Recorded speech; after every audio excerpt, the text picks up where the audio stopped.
शंकर जी के मूर्ति पर राकेश भैया के द्वार पर ही नंदी जी जल पी रहल बानी। कब से ही हो रहल बा ई तरह? 3 बजे से। 3 बजे से। सही बात बटे ई? हाँ सही ना। रोज जल पिलौनी है कि ना? तो हमरा घर ही बन हम ना पिए जी। आ पूरा कितना लोग लगभग आ गेल भाईजन? 150-200 लोग आइए गेल। अच्छा, इस शंकर जी के मंदिर में नंदी जी के रखा था कि जल पिला रहल बा। ई कब से रोवा पिलौनी है कि ना जल? हम तो ना पियोनी है, लेकिन पियाओ तुम देखनी हो जी है ना।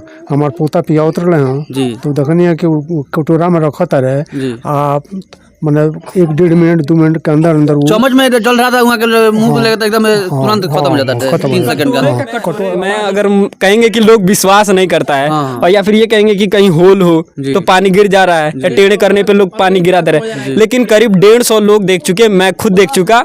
कटोरे का पानी लिया वैसे देख लिया। मैं भी केवल एक किताबों में सुना था और जी हाँ, किताबों में हम सुनते हैं। गाजीपुर हाँ, ग्राम सभा में देख रहा जी। जैसे हम लोग पढ़ते थे तो कभी सुनते थे कि ऐसी बवाल उठी है, ये हुआ है कहीं, हाँ शंकर जी उत्पन्न, लेकिन आज हम साक्षात अपने घर पे देख रहे हैं। ये मेरा घर है और मैं खुद देख रहा हूँ।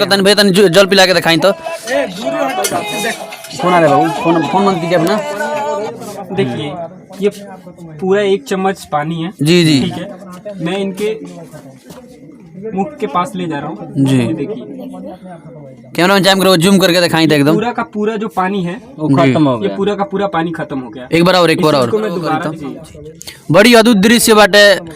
गाजीपुर खोचा टोला ना? हाँ। गाजीपुर खोचा टोला राकेश वर्मा जी के द्वार पर पूरा पानी खत्म हो गया जी। बड़ी अद्भुत दृश्य बाटे। जे भी हम देखा था वीडियो का हम चाहें कि हुआ आके ये दर्शन करी। खुद पिया तनी चम्मच से पानी तो पूरा पानी पिघलता नहीं पिघलता नहीं। बात सही बात है, बात सही बात। हाँ ये हकीकत बात श्रोता लोग से क्या बताएं जे भी और दर्शन करे के चाहे उहा के सब के अपन आके देखो, अपन सुनो, अपन दर्शन करो। देखत रहल त हल्ला भइलो तो गांव को देखत गो लइका जल समझ गए के तो कहला से जे के वाइल बा क्यों कहते जे मंदिर में पानी पियतन शंकर बाबा और यहाँ देखनी तो नंदी बाबा पानी पियतन ना विश्वास भइल त हम लेनी सीधा क के मुंह तो सटौनी है पूरा सेम टू सेम सटौनी तो पूरा पानी खत्म। नंदी जी के मतलब मूर्ति बाटे, उनके मतलब एति के गला जल पिलावल जाता तो जल उगा के ग्रहण करते। नमस्कार, हम बानी दिलीप दीवाना, युवा कवि रउआ देख रहल बानी भोजपुरिया माटी के लाल। आज हम पहुंचल बानी उत्तर प्रदेश के कुशीनगर जनपद के सेवरही क्षेत्र के गाजीपुर पंचायत में। और सबको बता दी कि बहुत ही सौभाग्य के बात बा कि महादेव जी के मंदिर बा राकेश वर्मा जी के द्वार पर खोचा टोला पर, और यहाँ के शंकर जी के मूर्ति बाटे। हम चाहें कैमरा में सर जूम करके दिखाई। यहाँ पर नंदी जी के जल पिलावला पर यहाँ ग्रहण करते हैं। जल पिला के दिखाई तो फोन आ रहा है, फोन बंद कीजिए अपना। देखिए ये पूरा 1 चम्मच पानी है। जी जी ठीक है, मैं इनके मुख के पास ले जा रहा हूँ जी। देखिए कैमरा में जूम करो, जूम करके दिखाई तो एकदम पूरा का पूरा जो पानी है वो खत्म हो गया। ये पूरा का पूरा पानी खत्म हो गया। एक बार और मैं दोबारा दिखाऊंगा 4-5 बार वो करी तो बड़ी अद्भुत दृश्य बाटे। गाजीपुर खोचा टोला ना? हाँ। गाजीपुर खोचा टोला राकेश वर्मा जी के द्वार पर पूरा पानी खत्म हो गया जी। बड़ी अद्भुत दृश्य बाटे। जे भी हम देखा था वीडियो का हम चाहें कि हुआ आके ये दर्शन करी। पूरा पानी खत्म हो गया।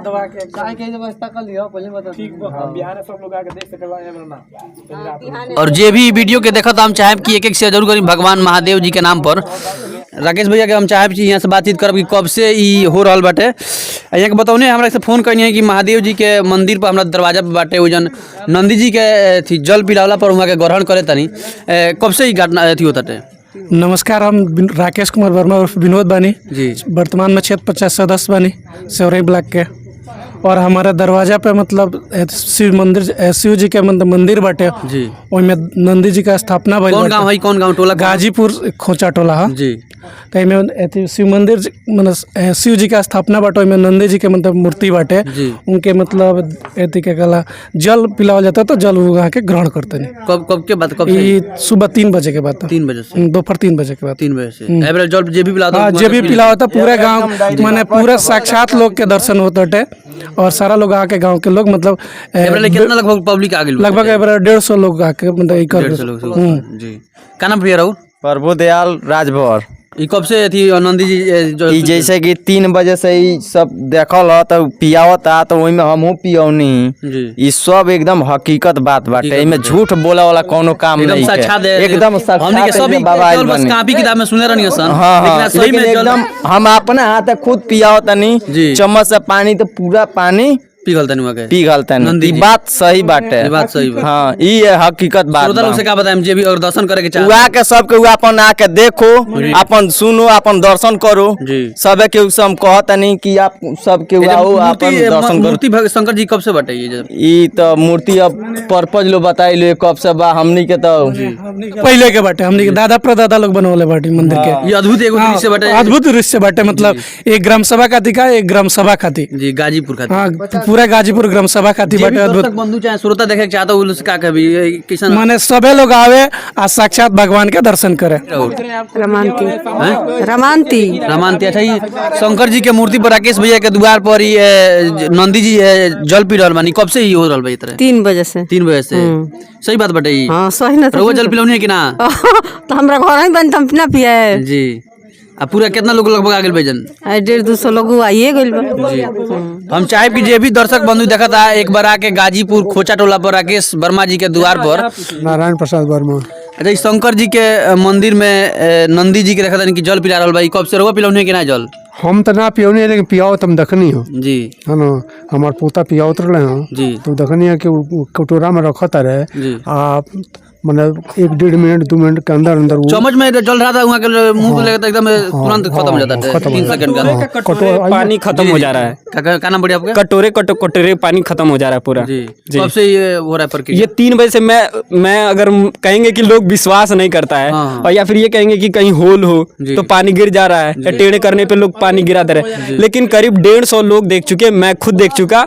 कटोरे का पानी लिया वैसे देख लिया। मैं भी केवल एक किताबों में सुना था और जी हाँ, किताबों में हम सुनते हैं। गाजीपुर हाँ। अपने ग्राम सभा में देख रहा जी हूँ। जैसे हम लोग पढ़ते थे तो कभी सुनते थे कि ऐसी बवाल उठी है, ये हुआ है यहाँ कहीं। शंकर जी उत्पन्न हुए हाँ हैं। शंकर जी उत्पन्न, लेकिन आज हम साक्षात अपने घर पे देख रहे हैं। ये मेरा घर है जी। और मैं खुद देख रहा हूँ यहाँ। ये हमारा स्थापित किया हुआ मंदिर है।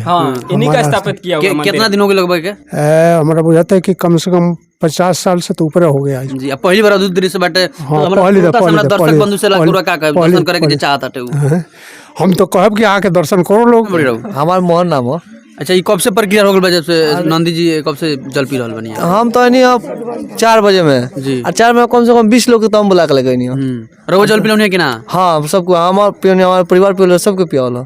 वहाँ के जल पी लेता नहीं? हाँ पी लेता एगो अद्भुत दृश्य बाटे का के हमरा श्रोता दर्शक बंधु से जब दर्शन आके करे सबको आके दर्शन कर दे के साक्षात भाई में झूठ का बोला आके खुद अपन अचानक मैंने शुरुआत के हो कब से ही बात हो कब बजे के? जैसे ये लोग घर के सबको रहला देखत रहल तो हल्ला भइलो जी। तो गांव को देखा को लइका जल समझ गए के जी। तो कहला से जे के वाइल बा क्यों कहते जे मंदिर में पानी पियतन शंकर बार और यहाँ देखनी तो नंदी बा पानी पियतन नंदी। ना विश्वास भइलो तो हम लेनी सीधा क के मुंह तो सटौनी है जी। पूरा सेम टू सेम सटौनी तो पूरा पानी खत्म हो गइलो। जल वहाँ के माने हाँ ग्रहण कर हाँ तो हम कम से कम चाची के परिवार पूछ रहा है मीडिया वाला भाई जब यहाँ पे उपस्थित हैं तो अपने हाथ स्वयं अपने हाथ से देख लीजिए। जी जी जरूर। अगर बात गलत होगा तो आपके सामने साबित हो जाएगा, परिणाम सामने दिखाई देगा।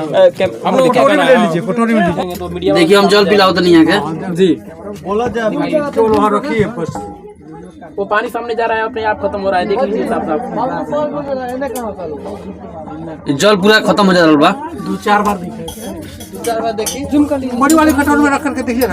जनता के सामने जो पूछेंगे उससे अच्छा है कि आप मीडिया वाले सामने सामने जो देख लेंगे उससे अच्छा कोई नहीं है। मत कर वीडियो सामने बनाइए, सामने का बात जनता का सपोर्ट लेंगे उससे अच्छा है कि यही ले लेंगे, उससे अच्छा होगा। 2 बार और ट्राई कर। नहीं ये कोटरो ना लगा के देखें जो आपका अनुभव होगा वो सही होगा ना। मान लीजिए भगवान हर जगह बड़े हैं, खाली हो गया सही से अगर आराधना होगा कि चाहिए। जी खत्म हो गया। अभी वो और खत्म हो जाएगा। एक बात बताइए अब आपको रियली हुआ ना रुके सवाल पूछा जाएगा इनसे। एक बार उसको उल्टा करके देख लो। जनता तो पूछेंगे उससे अच्छा है कि मीडिया वाला अपने भाई जो दिलीप दीवाना है उनके सामने कर दिया जाए।